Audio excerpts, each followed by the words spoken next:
Hello everyone, this is Standard Baseball. Welcome back to another video. Today we are following up our preseason breakout picks. We had 5 pitchers who we thought would have minor league breakouts. Today we are going back and revising / grading those picks. The grading scale is going to be on screen. It's real simple. 2 thumbs up, exceeded expectations. Thumbs up, got better, made it higher or to the big leagues. Neutral, stayed roughly the same, give or take. Thumbs down, stats showed some regression, and 2 thumbs down is just season to forget. There will be injuries taken into account because it does come up. Without further ado, let's go right into it. And we're starting out with Max Rochich out of the Cardinal system. Last season he had a great season, throwing 131 innings to a 4.33 ERA, 4.41 FIP, 4.03 xFIP. Now, 2025 saw him start the year at AA once again. Strikeout rate and walk rate stayed around the same, but his home run rate almost got sliced in half. So that was great for him. He pitched to a 4.07 ERA, 3.73 FIP, and 3.85 xFIP. Meanwhile, the strikeout rate sat roughly the same at 22.4 against an 8.4% walk rate. He did get promoted to AAA at the end of the season, where he went on to make 11 starts, 45 innings, to a 6.4 ERA, 7.27 FIP, 6.51 xFIP. The performance at AAA was not where he or the Cardinals might have wanted it to be at. So, for that, I have to consider the sample size. He pitched almost twice as many innings at AA. So on this one, I'm going to give myself a neutral, because the jump from AA to AAA can be fairly tricky at times, even for an arm who's going into the International League, which is the less hitter-friendly of the two AAA leagues. Now, his stuff did see some regression. His sweeper and his curveball still remain plus pitches according to the Stuff Plus models. So here's to hoping that, Rochich can be either a back end or a long relief sort of arm. He is Rule 5 eligible going into this year's Rule 5 draft, so that will be something that'll be worth considering, whether teams will look more at his first half performance or his 11-game stint at AAA. Moving on to the second name in the video, which was the Athletics' Will Johnson. Now, Will Johnson had a phenomenal season last year. He struck out over 12 batters per 9 across two levels, being high A, single A, and double A.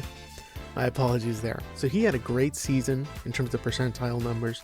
Now, this year, in what is really his second full minor league season, he went on to throw 70 innings to a 4.89 ERA, 4.06 FIP, and 3.79 xFIP. Now, those numbers are bloated due to 10 1/3 innings spent at the Pacific Coast League, where he really, and I mean really, struggled.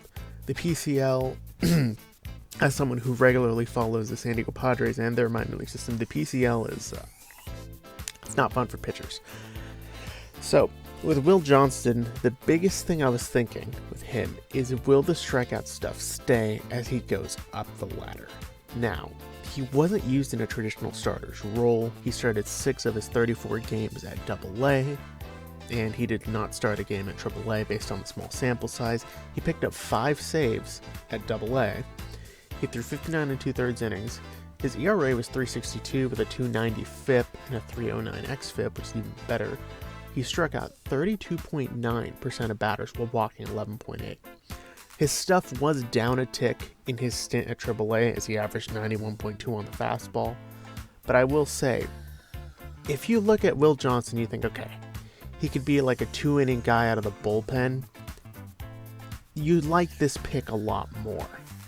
And I think for grading, I think I'm going to give him a thumbs up, because the ERA, the FIP, the xFIP all went down.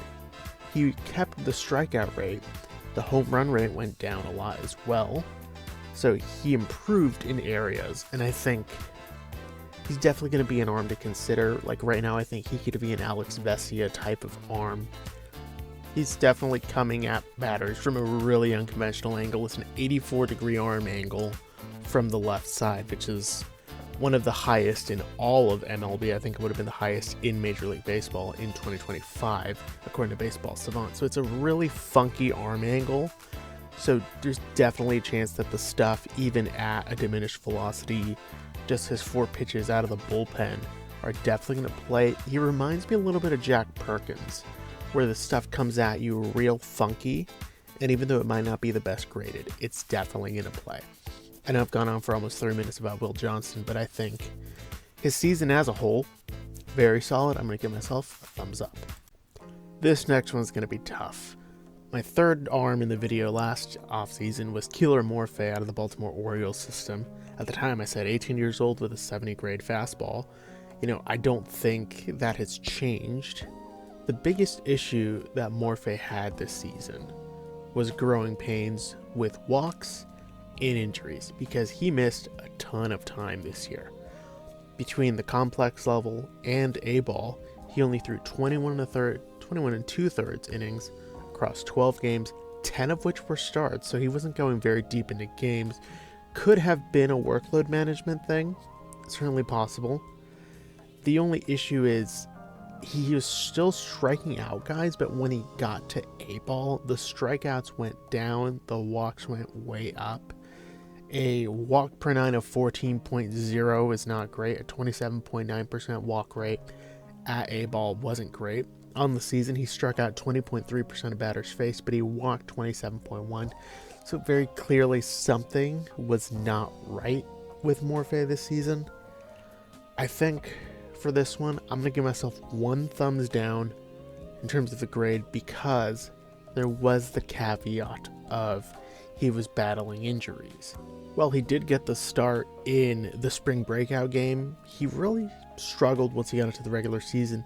Then he missed time due to what was referred to as a finger sprain, which, considering the fingers are what you need to hold the ball, definitely did not help. He also got shut down early in the season due to blister issues, so it was really a bit of a lost season for the right-hander. And then we get to the fourth arm in the video, which was Trevor Harrison out of the Rays system. At the time, I applauded him for his strikeout rate and his production such early on for such a young arm. He was only 18 years old last year, entering this year at age 19.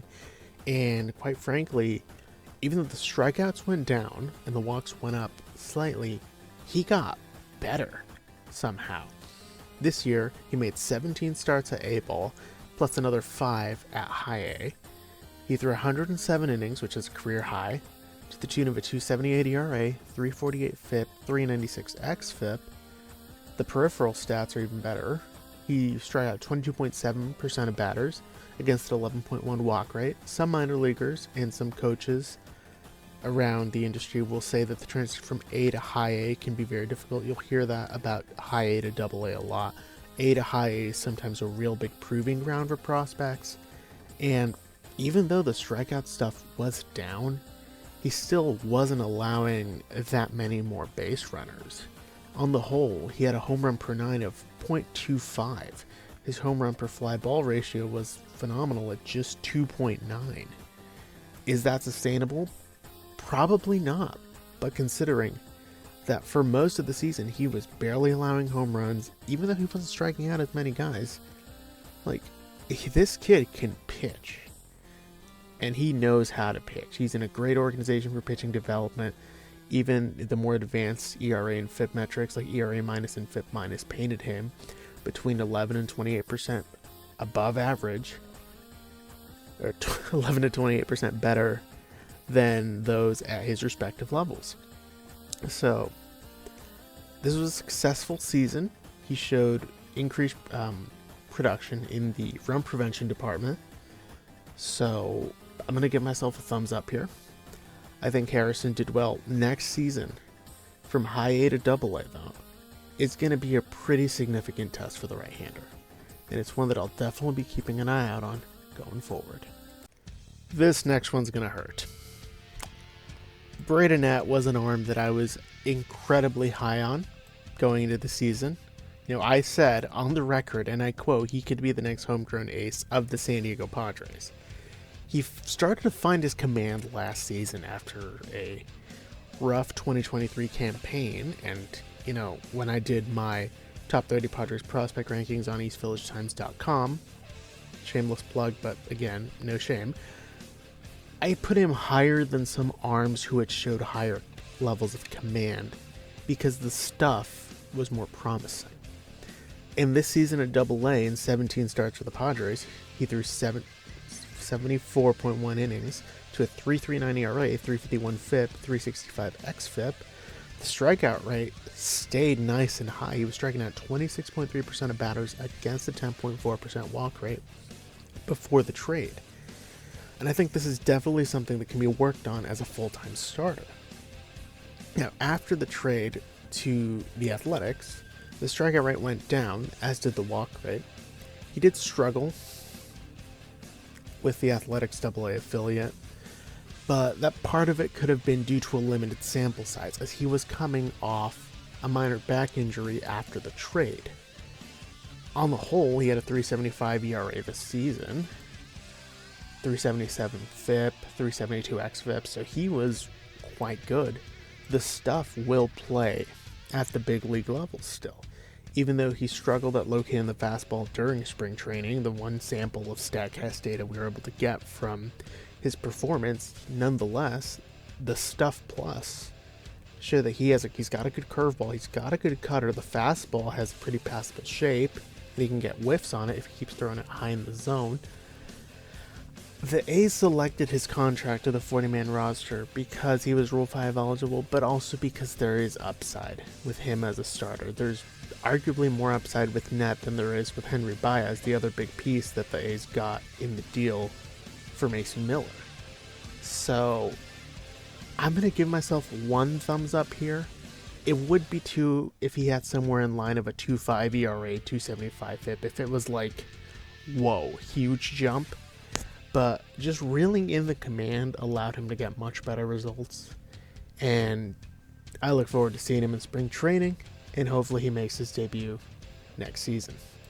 And there you have it, folks. I've spent more time assessing my picks from last year's video than I did talking about them in last year's video. I do hope you enjoyed. I really enjoyed making this video. Again, this is very clearly inspired off Foolish Bailey's top 5 players I like and assessing those picks, so huge shout out to him. Thank you all for watching this video.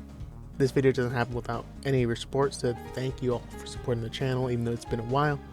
For more on my thoughts about baseball, click the links down below where you'll find my writers page on eastphillistimes.com, where we cover the Padres and the minor league system, your home for Padres minor league news, and just my X/Twitter, where you'll find my thoughts on random pitchers, hitters, etc. Thank you all very much for watching. I hope you enjoyed the video, and I will see you all very soon.